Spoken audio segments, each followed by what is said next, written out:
No Brasil, hoje, são aproximadamente 100 mil corretores de seguros, entre pessoa física e jurídica, aqueles que atuam na modalidade vida, previdência e saúde ou em todos os ramos. Mas ainda existem muitas oportunidades a serem exploradas. Mas para você explorar essas oportunidades, você precisa se tornar um corretor de seguros. E para entender o passo a passo de como se tornar um corretor de seguros, a gente conversa com o Júlio Pauseiro, ele que é da FGV Conhecimento, uma das instituições autorizadas pela SUSEP a aplicar o exame de habilitação de corretores de seguros. Júlio, seja bem-vindo à Conferência Seguros na Prática. É um prazer te receber aqui. Olá, Anderson, tudo bem? Olá para você que está nos assistindo. É um prazer enorme estar aqui com os amigos, compartilhando um pouco do conhecimento que eu tenho especialmente sobre a profissão de corretor de seguros. Vamos embora então, Júlio. É uma profissão que, para quem está dentro do mercado de seguros, é fácil de entender qual é o papel, né, do corretor de seguros, qual o papel que o corretor de seguros desenvolve, mas para quem está fora do mercado, e é uma profissão que tem atraído cada vez mais gente fora do mercado de seguros, pode parecer um pouco ainda um mundo novo. Então, a gente vai começar aqui, Júlio, queria te perguntar, vamos contextualizar a profissão de corretor de seguros. Onde que está o corretor de seguros? Qual é o posicionamento? Qual é a principal função que ele desenvolve hoje no mercado de seguros? Muito legal. Essa pergunta é a pergunta do milhão, né? Obrigado pela oportunidade. Deixa eu falar um pouco sobre a profissão de corretor de seguros. Não é algo que a gente discute com certa facilidade, né? O assunto seguro, em geral, é um assunto muito técnico, que exige um conhecimento muito específico, mas, sem dúvida nenhuma, é uma das profissões mais promissoras que a gente hoje tem no mercado, em especial se a gente considerar o conceito de proteção, né, de proteção integral. A profissão do corretor de seguros, além de ser muito nobre, ela é de extrema importância para a sociedade, na medida em que ela permite que o profissional habilitado, e eu já conto um pouquinho como é que você vai se habilitar, que ele, de certa forma, seja o agente de proteção do seu cliente. Como? Fazendo uma análise, identificando as possibilidades de acontecimento adverso, de risco, como, por exemplo, algum tipo de sinistro no seu automóvel, um incêndio na sua residência, a perda do processo produtivo de uma fábrica, até mesmo, às vezes, no seu caso, uma doença que exija uma internação ou uma cirurgia, ou um custo maior, enfim. Então, o corretor é a pessoa que, ao conversar com o seu cliente, com o seu pseudo-segurado, né, que ele identifica esses riscos envolvidos e propõe uma solução para mitigá-los. De que maneira? Fazendo o seguro, né? E aí, quando a gente fala fazendo o seguro, para quem é leigo, a gente olha o seguro como definição no conceito também de proteção, né? Na medida em que eu transfiro aquilo que pode me prejudicar para alguém que tem conhecimento de como gerenciar esse tipo de risco, esse tipo de oportunidade, e me deixar um pouco mais tranquilo. Antes de mais nada, o seguro é um fator de bem-estar social. Legal? Então, todas as economias no mundo socialmente desenvolvidas têm uma operação de seguros forte e tem um setor de corretagem de seguros igualmente forte, né? Igualmente representativo. E, Júlio, tu está utilizando alguns termos aí que podem ser desconhecidos de quem não é do mercado de seguros. A gente está falando de prêmio, de sinistro, de risco. E aí eu gosto de começar, principalmente quando alguém entra aqui na Educa Seguros, ampliando um pouquinho a visão dele de seguros. Então, eu pergunto, qual o tipo de seguro que você conhece? Aí ele fala sobre seguro de automóvel, essa pessoa, né, fala sobre seguro de automóvel, seguro de vida, seguro de desemprego. Eu acho que não passa ali de 4 ou 5 ramos de seguros. E aí eu falo para a pessoa assim, olha em volta. E a gente está aqui no Rio de Janeiro, no centro do Rio, a gente tem um aeroporto do lado, um grande aeroporto, a gente tem um museu, tem uma casa de show, tem a Baía de Guanabara, que é o caminho para o Porto do Rio, então passam navios de containers, passam cruzeiros, tem avião pousando, levantando, e aí eu falo, olha tudo isso em volta, as pessoas circulando, o automóvel que passa, tem uma via que é o aterro do Flamengo aqui, que circula muitos carros. Olha tudo que está em volta aqui, todas essas operações, essas pessoas circulando, todas essas pessoas estão enfrentando riscos, né? Elas estão expostas a riscos nessas operações de negócio, de ir e vir, do uso do carro, de entrar numa aeronave, de entrar num cruzeiro. E existem riscos aí. E aí eu começo sinalizando para a pessoa um pouco desses riscos que envolvem essas operações e falando que existe um tipo de seguro ou um ramo de seguro que pode mitigar, né, que pode minimizar esse risco. E aí a pessoa começa a ter uma visão maior, uma visão mais ampla do mercado de seguros. E eu acho que é legal a gente começar por isso, né? É bem esse caminho aí, né, Júlio? Essa colocação sua é muito legal, porque assim, não existe risco zero, né? Como definição, o risco é um evento pior do que a situação presente. A definição mais simples possível, né? Então, assim, eu vou te dar um exemplo, né, cara? Eu tenho a opção de atravessar a rua com o sinal verde para mim e os carros parados, ou tenho a opção de atravessar a rua correndo com o sinal vermelho para mim e verde para os carros. Cara, é uma opção. Assim, eu vou atravessar com o sinal aberto para os carros, eu vou correr um risco provavelmente desnecessário e a probabilidade de eu me dar mal nessa história é muito grande. Então, todos nós vivemos em possibilidades de acontecimento de risco o tempo inteiro, a todo momento, a toda circunstância, e às vezes os riscos mais absurdos possíveis e imaginários. Você está passando na rua, puta, caiu um pedaço da marquise na sua cabeça. Cara, está passando na rua, um galho de árvore caiu, esbarrou no seu ombro. Você tem possibilidades que a gente às vezes não imagina que possam acontecer. Mas, assim, tem aquele ditado que fala assim: se algo pode dar errado, vai dar errado. A gente não precisa se iludir, né? Eu vou dar um exemplo: está perto do aeroporto, recentemente em Congonhas, teve um avião que saiu da pista e ele praticamente parou a economia do país. Ele derrapou e entre o momento da derrapagem, né, e a retirada do avião da pista, porque aí, como houve um evento adverso, como houve um sinistro, você precisa acionar a seguradora, fazer uma vistoria, abrir um inquérito na aeronáutica para entender as causas do acidente. Cara, esse simples evento parou, literalmente parou a malha aeroviária do Brasil e muita gente saiu prejudicada de alguma maneira em relação a esse evento. Certamente há um seguro que cubra isso, legal, que vai mitigar essas possibilidades de perda. Mas quando você imaginar que no dia a dia de uma operação você vai ter um acontecimento como esse? Ou, por exemplo, né, você viajou, cara, e tua mala foi parar em Tóquio. Pô, meu irmão, não vai voltar tão cedo. O que você faz sem mala num lugar distante, diferente que você conhece do dia a dia? Então, a figura segura é isso, né, cara? Ela vem para te proporcionar uma certa segurança, um certo bem-estar, na medida em que ela vai te auxiliar nos momentos que você precisa. E para isso acontecer, você tem uma forma legal, um arcabouço legal, que diz o que vale e o que não vale dentro da operação de seguro. Eu acho que esse é um ponto legal. E vem aí a função do corretor, né? Aquela função técnica de auxiliar o cliente na deliberação da escolha do que é melhor para ele em relação a custo-benefício, em relação a procedimentos, tempo de ressarcimento em caso de sinistro e por aí vai.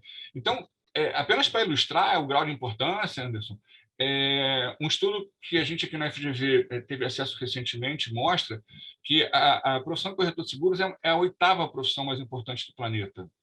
Então, assim, você tem dezenas de outras profissões igualmente importantes, igualmente fundamentais para a sociedade, mas a profissão do corretor, né, do agente de seguros, do broker, ela é mais antiga que andar para frente, né, cara? O seguro existe desde que o mundo é mundo. Né? Começavam a falar em seguro de caravela, em seguro de camelo, em seguro de dromedário, e é muito comum quando você olha alguns filmes hoje, o cara fala assim: pô, você já falou com a seguradora, já falou com o teu agente? Então, esse assunto começa a fazer parte do dia a dia da sociedade, tamanha a sua importância, tamanha a sua relevância. Foram muito bons os exemplos, Júlio. E eu lembrei aqui de um acontecimento recente que foi o navio que foi parado no Canal de Suez. Foram cargas que ficaram paradas lá, não só no navio, mas atrapalhou todo o tráfego ali de navios. Então a economia mundial foi afetada e imagina o valor, né? O prejuízo que foi causado. Imagina o valor. Quando você vai imaginar que um navio daquele porte vai ficar encalhado ali, né, cara? Aí você tem condições que você não consegue prever. Nível de maré, quantidade de areia no fundo do canal, cara. Coisas que, em geral, você sabe que podem acontecer, mas você não consegue prever quando, não consegue prever como, né? Assim, todos sabemos que a gente vai morrer um dia, a gente só não sabe quando nem como ainda. Legal? Então, a ideia é proporcionar um bem-estar a partir da conversa um pouco mais franca com a pessoa que você está assessorando, para mostrar para ela coisas que você às vezes que ele às vezes não aborda, é como se elas não existissem, e existem. Você citou o exemplo do carro, né? O carro é mais fácil porque ele é mais imediato, né? O brasileiro tem uma paixão pelo veículo muito grande. Então, o impacto emocional quando você tem um carro batido é muito grande, né? Não é só o prejuízo financeiro. Pô, vou ficar sem meu carro, sem meu transporte, vou perder um pouco do meu status e tal. Então, essa conjuntura ela é mais simples de você ver. Mas, cara, vamos supor que você fique doente e tenha que internar no CTI. Você tem noção de quanto custa um dia no CTI? Não é barato, cara. Minimamente R$ 20.000 por dia. E tem gente que fica lá um mês, cara. Então, assim, vai pagar do bolso ou vai ter um seguro para te amparar, né? No caso, o seguro-saúde. E é legal essa linha aí que a gente seguiu no início, Júlio, que a gente falou dos seguros mais no contexto de negócios. Mas tem grandes oportunidades também no contexto pessoal, né? Na vida pessoal, nos riscos pessoais. Então tem grandes oportunidades aí. E vamos avançar um pouquinho aqui, Júlio. Me diz uma coisa, tem algum pré-requisito para a pessoa se tornar um corretor de seguros? Essa profissão tem como requisito mínimo aí o ensino médio, né? O final do ensino médio concluído, e você precisa ser aprovado um exame de certificação técnica, que hoje é aplicado pela FGV Conhecimento e também pela Escola Nacional de Seguros, uma escola que tem aí 50 anos de mercado, enfim, também é uma excelente opção. E você pode fazer essa prova em duas etapas, né? Você vai fazer a primeira etapa lá, o que a gente chama eu vou dar o nome de SUSEP. A SUSEP é o agente regulador, né, do mercado segurador, e a gente chama de SUSEPinha, que é quando você faz a prova para os ramos aí mais básicos, né? A gente está falando vida, previdência, capitalização, saúde, alguns conceitos como teoria geral do seguro, como fundamentos de marketing, vendas e tal. E a outra parte, que é a parte de ramo, né? Aí você vai ter lá o seguro aeronáutico, seguro de incêndio, seguro de danos. E essas provas são provas complementares, né? Ou você vai se habilitar a trabalhar um segmento que a gente chama de segmento em geral, o mercado chama de life, né, de vida, que são todos os eventos conjugados nessa operação. Então, é uma habilitação em menor escala, legal. E a outra parte é quando você pega a parte especificamente de ramos, de todos os ramos, né? Então, o somatório dessas provas vai te dar uma certificação para você começar a operar. E aí a pergunta que muitos me fazem é: legal, estou certificado, estou com o diploma na mão, posso começar a vender? Eu falei: não, meu filho, calma, muita calma nessa hora. Ainda tem um certo rito litúrgico de aprovação, né?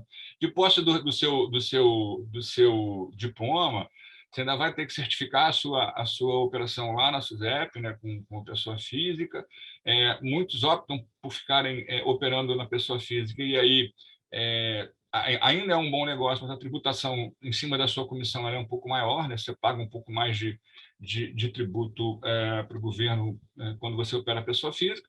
E muitos optam por procurar um contador e montar uma operação como pessoa jurídica, né? Que é onde você pode operar com todos os ramos e, naturalmente, ter um ganho sujeito à tributação legal um pouco mais em conta. E para começar a operar, você vai seguir aquele rito de TUSC, né? Ou você vai se cadastrar nas seguradoras, você tem que ter um relacionamento para que elas aceitem seus produtos, já vou abrir para você já, ou você vai operar com uma plataforma, ou você vai operar com uma rede de corretores, como, por exemplo, Rede Loja Core, e por aí vai. Então, você tem vários formatos para começar a trabalhar, assessorias, enfim, para que você possa entrar nesse mercado, que é um mercado extremamente importante e ainda muito promissor, tem muito espaço para negócio. E é um desafio bem bacana, porque esse mercado tem mostrado muita evolução, tem muita coisa nova chegando, o mercado está se reajustando à nova realidade de consumo, à nova realidade mercadológica. Coisas que a gente às vezes não imagina, né? O seguro no agronegócio. O agronegócio no Brasil é poderosíssimo. Ele é pujante, enfim, ano após ano vem batendo recorde de safra. Cara, você já imaginou o dano que pode ser uma tempestade? Ontem, aqui no Rio de Janeiro, né, a gente está gravando hoje esse evento. Ontem choveu granizo aqui no Rio de Janeiro, cara, uma coisa inconcebível você imaginar. Agora, você imagina os danos que o granizo fez, né, cara? Você tinha ruas aqui no Rio, você teve que mandar um trator limpar a rua, tamanha quantidade de pedras de gelo no chão. Cara, você já viu uma chuva de granizo no seu carro, como é que ele fica? Parecendo uma peneira. Legal? E aí não tem martelinho de ouro que conserte, porque o dano é muito grande. Então, você, às vezes, não se dá conta de que um evento simples como esse, óbvio que não é normal chover granizo, mas chove, de vez em quando chove. E quando acontece, pode acontecer. Então, essa forma de certificação, ela, de alguma maneira, ela te dá mais elementos para que você possa desempenhar bem a sua função em relação a ser um agente de proteção, um agente de bem-estar. Eu acho que é importante a gente registrar esse fato, né? O corretor de seguros, antes de mais nada, é um agente de proteção, um agente de bem-estar. É graças a ele que a economia se mantém em movimento, se mantém aquecida, se mantém crescendo. Por quê? Porque aquele evento que seria transferido para o governo ou para a sociedade, ele acaba sendo absorvido por uma seguradora, ou, enfim, por um ressegurador, que vai ressarcir aquele prejuízo de alguma maneira e restabelecer o equilíbrio seu naquela situação, né? Só quem precisou ficar afastado por doença, por exemplo, sabe o quanto é importante ter um seguro de perda de diária por incapacidade temporária. Como é que você vai pagar suas contas, cara? Você parou, né? Como é que você vai honrar seus compromissos? Então, isso é o dia a dia do seguro. É quando você, às vezes, não se deu conta, né? Você largou o celular ali na mesa, olhou para o lado, quando voltou, roubaram o celular. Normal, né? Na cidade é uma coisa normal. Quando a gente olha o carro, a quantidade de veículos roubados por dia, das formas mais diversas possíveis, né? E agora a gente começou a ver uma forma inovadora, que é o cara roubar apartamento escalando o prédio, né? Assim, você tem lá o Homem-Aranha do crime. O cara entra no prédio aqui, cara subindo por varanda. Você está dormindo, o cara está roubando tua casa. Como assim? Você já imaginou que fosse acontecer? Não, mas acontece. Então, para isso que o seguro existe, né? E a função do corretor, nesse caso, ela é fundamental. E, Júlio, tu falou das etapas iniciais ali, fazer o exame e depois de passado, né, esse exame, essa etapa do exame, se cadastrar no SUSEP. E aí tem uma decisão que a pessoa tem que tomar, atuar como pessoa física ou pessoa jurídica. Como pessoa física, o cadastro é feito diretamente no seu nome, na seguradora, e como pessoa jurídica, você acaba se tornando um responsável técnico daquela PJ e o cadastro é feito em nome da pessoa jurídica. E é uma modalidade que acabou se tornando muito atrativa nos últimos anos, porque o custo das contabilidades se tornou mais acessível para quem está empreendendo, começando a empreender, e também porque corretora de seguros é uma atividade que está enquadrada no Simples. Então, comparado à pessoa física, dependendo do nível de faturamento, pode se tornar muito mais vantajoso. Mas, Júlio, queria avançar um pouquinho mais aqui e entender a etapa depois disso, as modalidades que a gente tem para o corretor, os modelos, né, que o corretor tem para se trabalhar, por meio de assessoria, diretamente com as seguradoras e também no modelo de grupos de corretores, de franquia. Vamos entender um pouquinho mais como é que funciona isso? Igualmente, é uma pergunta bem interessante, né?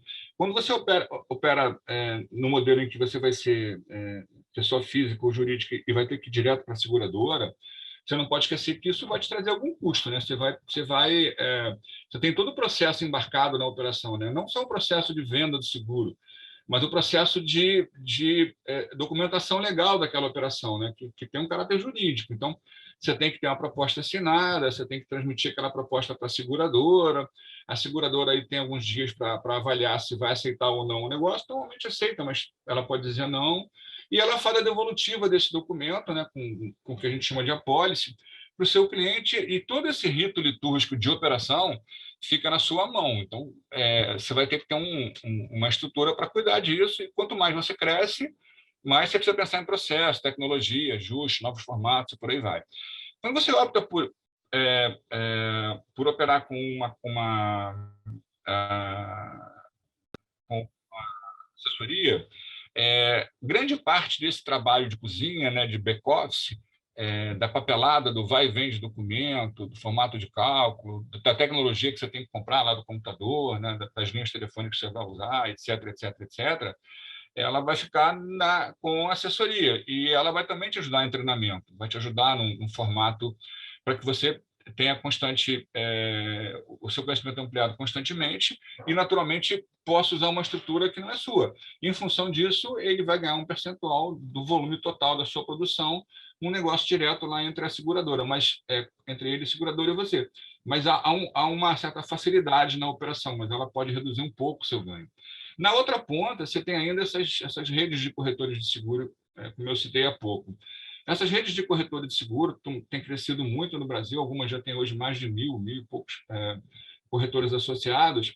Elas fazem um trabalho muito parecido com o da assessoria, mas com algumas nuances bem interessantes, né? Primeiro, eles têm algum tipo de tecnologia própria. Primeiro, os acordos comerciais podem ser mais amplos e mais favoráveis ao corretor e ao cliente. Eles têm alguns investimentos em sistema que permitem que você use de uma forma um pouco mais talvez um pouco mais ampla, e já estruturado para o negócio dentro daquele amplo leque de operações que ele tem. Imagina operar você com da sua corretora com uma seguradora. É um trabalho. Para você operar na sua corretora com 100 seguradoras, é um trabalho completamente diferente. E eles conseguem fazer isso muito bem com ferramentas tecnológicas que te ajudam no dia a dia. Entre elas, o seu desenvolvimento pessoal. Eu conheço redes, né, que operam pegando o corretor ou o propenso corretor na ponta, aquela pessoa que ainda está em dúvida sobre a profissão, e o orientam de forma técnica, nos prós e nos contras, dão a ele o conhecimento necessário para que ele faça a prova e se torne um corretor de seguros, que já nasce fiel, né? Aquela coisa de você pegar o consumidor lá na ponta, ainda crua, e fazer com que ele se desenvolva. Isso é muito legal. Então, assim, esse é um mercado com múltiplas possibilidades, extremamente rentável, tá, Anderson? E um outro fato importante que a gente acabou não citando, esse é um mercado para quem gosta de gente. Legal? Se você não gosta de gente, você está num lugar errado. Porque é um segmento altamente relacional, cara. A gente só faz negócio com quem a gente gosta, com quem a gente confia. Legal? Então, assim, ter boas relações vai fazer com que você tenha bons contatos, e bons contatos geram bons negócios. Então, é importante que você pense no teu dia a dia, né? De como você lida com as pessoas, como você as trata. Se o teu negócio é tratar mal os outros, aqui não é um negócio para você, cara. Aqui é outra história. E, Júlio, acredito que a gente conseguiu passar aqui quais são essas etapas que a pessoa tem que trilhar, né, para se tornar um corretor de seguros, esse passo a passo. E foi legal que durante toda essa nossa conversa você sempre pincelou algumas oportunidades. A gente falou de alguns cenários e você pintava, sinalizava as oportunidades que tem, né, que existem no mercado, para o corretor de seguros. E aí eu queria que a gente terminasse aqui, Júlio, uma mensagem para quem está iniciando essa jornada para se tornar um corretor de seguros. Eu comecei em seguro sem conhecer absolutamente nada. Hoje tenho alguns livros publicados, são mais de 30 anos de mercado. E se eu puder dizer para você a mensagem é assim, cara, não para de se desenvolver. Eu acho que o desenvolvimento pessoal ele não é para os outros, ele é para ter o bem-estar, para que você de alguma maneira tenha um horizonte diferenciado em relação à concorrência, tá? Então, não é porque eu me formei corretor que eu vou parar de aprender. Não, absolutamente não. Eu acho que não faz sentido. E se você me permitir, para quem não conhece, eu tenho um livro chamado Seguro, dois pontos, né? Conceito, definições e princípios, que é um livro lastreado um pouco na minha história, de que eu não conhecia nada de seguro, absolutamente nada, e teve que aprender na marra. Então, lá você vai encontrar como a operação funciona, quais são os principais conceitos, quais são os principais vocábulos, para que você faça bonito na frente do corretor e tenha um sucesso na profissão bem legal. Então, assim, é um comercial que a gente não tinha combinado, mas ele está dentro do escopo na medida em que ele vai ajudar muita gente a entender como a operação funciona de forma simples, direta, num linguajar simples. Não é um linguajar cheio de termos técnicos, naquela coisa do juridiquês, né, do jurídico, ele é mais simples. Legal? E de coração, obrigado pela oportunidade, foi um prazer enorme falar com você, falar com os amigos aí que nos assistem. Eu acho que iniciativas como essa elas têm um preço social gigantesco em função do bem-estar da população, de quem está olhando a profissão e não tem aonde procurar. Legal? Então, parabéns aí para a Educa Seguros, aí, né, para o amigo. Obrigado pela insistência para a gente poder encontrar uma agenda. A agenda dos dois é sempre muito concorrida. E, cara, conta comigo para outras oportunidades. Assim, foi um prazer enorme. Eu gosto disso, né? Então, conta comigo sempre que precisar, irmão. Júlio, foi um prazer te receber aqui. Obrigado, hein? Obrigado a você e a sua equipe. Cara. Um abraço carinhoso. Valeu, irmão. E continue com a gente na Conferência Seguros na Prática. Daqui a pouquinho a gente está de volta.